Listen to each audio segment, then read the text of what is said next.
Hello friends, welcome to the NS blog. বন্ধুরা, আজি এই মুহূর্তে আমি চলে যাচ্ছি উত্তরবঙ্গে আরেকজন জনপ্রিয় কন্টেন্ট ক্রিয়েটার জুনিয়র দেবার বাড়ি। তো জুনিয়র দেবাদা, তোমাকে মোর চ্যানেলে স্বাগত। নমস্কার।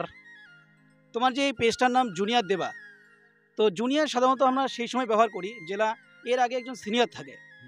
তো তোমরা যদি জুনিয়র হন তাহলে তোমার বেটার ক্ষেত্রে কি হবে?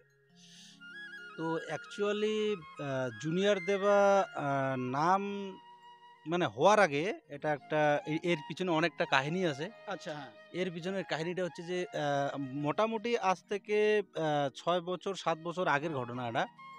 কলকাতায় জি বাংলা সিনেমায় জুনিয়র আর্টিস্টের কাজ করা হয়েছিল, হ্যাঁ, আর্টিস্টের।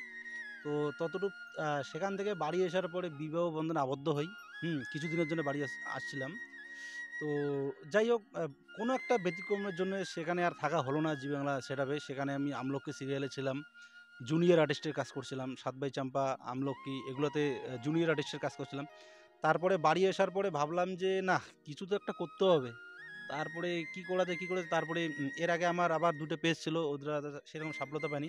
তারপর ফার্স্ট একটা ডিসিশন করলাম যে না, যে জুনিয়র দেবা নামে একটা পেজ তৈরি করি। মানে যেহেতু জুনিয়র আর্টিস্ট হিসেবে ছিলাম, ওই হিসেবে আর কি চ্যানেলটার নাম জুনিয়র। হ্যাঁ, ওই হিসেবে আর কি চ্যানেলটার নাম জুনিয়র দেবা রাখছি, কারণ ওইখানে জুনিয়র আর্টিস্টের কাজ করছিলাম। তো ওইখানে আমার একটা খুব স্বপ্ন ছিল যে এইখানে কিছু একটা করব। তারপরে তো আর কিছু হলো না। যাই হোক, এতটুকুই আর কি। তার ওইখান থেকে নাম আমার জুনিয়র। আর আর অ্যাকচুয়ালি দেবা নামে আমাকে সবাই ডাকে, আর আমার অরিজিনাল নাম হচ্ছে দেবাশিস অধিকারী। একদম। তো দেবাশিসদার যে চ্যানেল, সেই চ্যানেলটার নাম জুনিয়র দেবা। কী কারণে জুনিয়র দেবাটা আজই কিন্তু একদম ক্লিয়ার হয়ে গেল সমস্ত দর্শক। তোমরা হয়তো অনেকে প্রশ্ন করেন যে দেবাদার নাম জুনিয়র কেন? তোমার পরিবারে বর্তমানে কজন সদস্য? পরিবারে মোটামুটি ভাস্তি ভাগিনা ইন্টিগ্রাল সবাই মিলে ধরলে ১৪ জন হবে। মানে ১৪ জন তোমরা একসাথে থাকে? একসঙ্গে জয়েন্ট ফ্যামিলি। আচ্ছা, যায় তোমার ভিডিও যে দুটো বাচ্চা অভিনয় করে, তো এই দুটো বাচ্চা আসলে তোমার কি হয়? যেটা পাতলা করিয়া সেটা হচ্ছে ভাগিনা, আর যেটা মোটা করে একটু হেলফেল ভালো আছে ওইটা মোর বেটা। ভাগিনা এবং তোমার যে বেটা আছে ওর বয়স কত? ছেলের বয়স হচ্ছে ৪ বছর, আর ভাগিনের বয়স ৫ বছর। তোমার যে বাচ্চাকে নিয়ে ভিডিও করেন, এক্ষেত্রে দেখা যায় অনেকে নানা রকম প্রশ্ন করে যে এবার পড়াশোনাটা করে কি না, খালি যে ভিডিও করে বাচ্চাকে নিয়ে ইনকাম করে, এই ধরনের অনেকে প্রশ্ন করে। এক্ষেত্রে তোমার কি মানে মতামত? অ্যাকচুয়ালি দেখো, মেনলি কথা হচ্ছে যে আমার ছেলে বা আমার ভাগিনা, এরা আমার ছেলে ভাগিনা, ছেলের মতো। ভাগিনাও কিন্তু ছেলের মতো। তো তারা আমার ছেলের মতোই বা ছেলেই।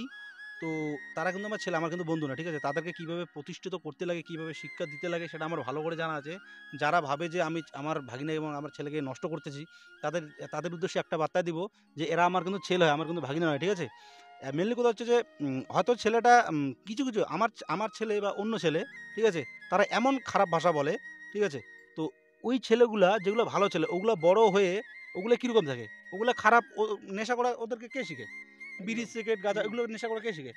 ততটুক যে আমার যে ছেলে আছে বা আমার যে ভাগিনা আছে, এরাও যে বড় হয়ে যে নেশাখোর হবে না, কি হবে, কোনো গ্যারান্টি আছে? না, কারো ভবিষ্যতে কথা কিছু বলা যাবে না। বলতে হবে না। ততটুকু আমার ছেলে বা আমার ভাগিনার ছোট থেকে যদি কিছু একটা লাইনে যদি আমি প্রতিষ্ঠিত করে দিতে পারি, তাহলে সেটা তো আমারই ভালো।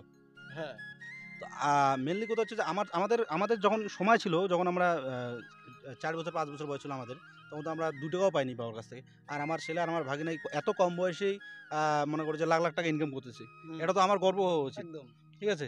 তো যারা বলতেছে যে আমি আমার ছেলে বা আমার ভাগিনাকে নষ্ট করতেছি, একদিন তারা আমাদের বাড়ি আসুক, আমার ছেলে আবার আমার ভাগিনাকে কিছু প্রশ্ন জিজ্ঞাসা করুক, তাদের পড়া নিয়ে, বলতে পারে কি পারে না, তারাই তখন বুঝবে।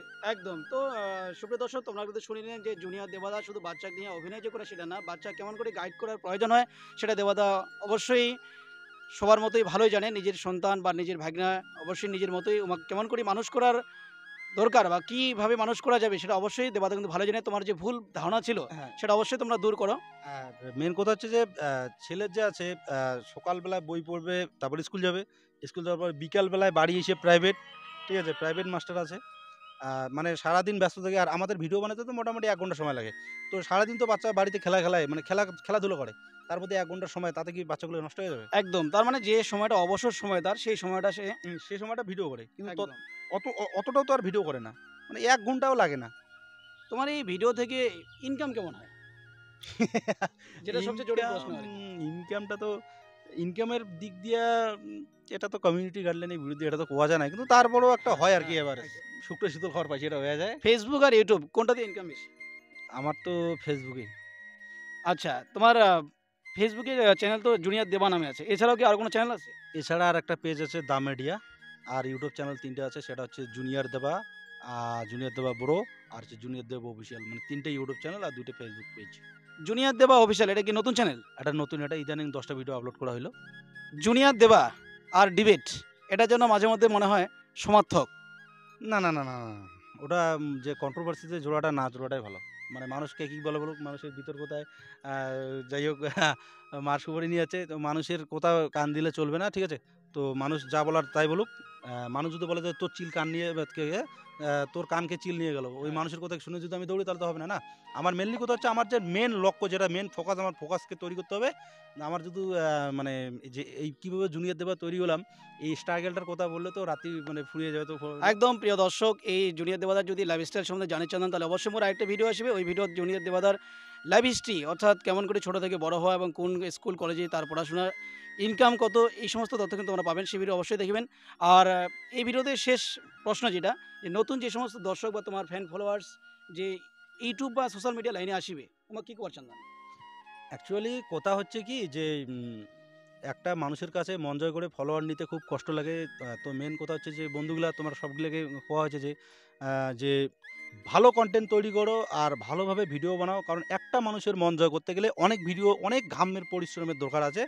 তো মন দিয়া, দিল দিয়ে কাজ করবেন, অবশ্যই সফলতা পাবেন।